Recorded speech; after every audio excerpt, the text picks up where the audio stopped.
players and coaches who could follow Mike McDaniel to Miami. This is interesting. The Dolphins have $63 million in cap space. They also have the Niners draft picks that they gave up for Trey Lance. Remember the Niners traded for Trey Lance? They traded with Miami. So on the one hand, you got Kyle Shanahan has Trey Lance. Mike McDaniel has the picks Kyle Shanahan gave up for Trey Lance. That's interesting to me. Anyway, $63 million in cap space. You would think that Mike McDaniel might bring some players with him. I would definitely think he'll bring some coaches with him. Robert Saleh did. He brought Mike LaFleur, and he brought John Benton, offensive line coach. I'm thinking McDaniel might bring some people with him too. So I'm going to name some names. I'd like to know who you think they might bring. How about Arden Key? $63 million in cap space. You're an offensive coach. What does Kyle do? He puts a lot of his resources into defense because that's not his expertise. Arden Key's going to get some money. The Dolphins can pay him. He's a really good player. How about Arden Key? There's Raheem Mostert, but running backs are a dime a dozen. His knee's messed up. He's not durable.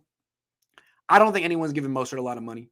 So Mostert's probably going to have to decide where he's going to take that 1 year, non-guaranteed, $1 million deal. And it'll probably be the Niners. I don't think he would probably uproot his family to get the same deal somewhere else. But if they give him more money, maybe. It's just that running backs are a dime a dozen. And I would think that an offensive coach who's a running game expert would think, I can get a running back. What I need is a freaking defensive tackle like Arden Key or another defensive tackle like DJ Jones. I could see him cashing out both of those guys. Jaquiski Tartt would be cheap. He could get him. Laken Tomlinson, possibly. Jimmy Garoppolo? I don't know. I mean, it seems to me that if he wants him and the Dolphins coaches ownership trusts him, then he'll get what he wants. I don't think you'd have to give up much for Jimmy Garoppolo. Banking your whole operation on two is risky because he gets hurt. Maybe between the two of them, you get 17 games.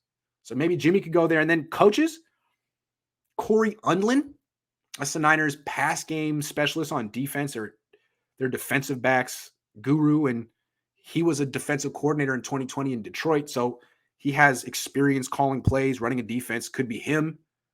And then Bobby Slowick, the 49ers pass game coordinator who replaced Mike LaFleur this past season. He could go follow Mike McDaniel over there and be an offensive coordinator.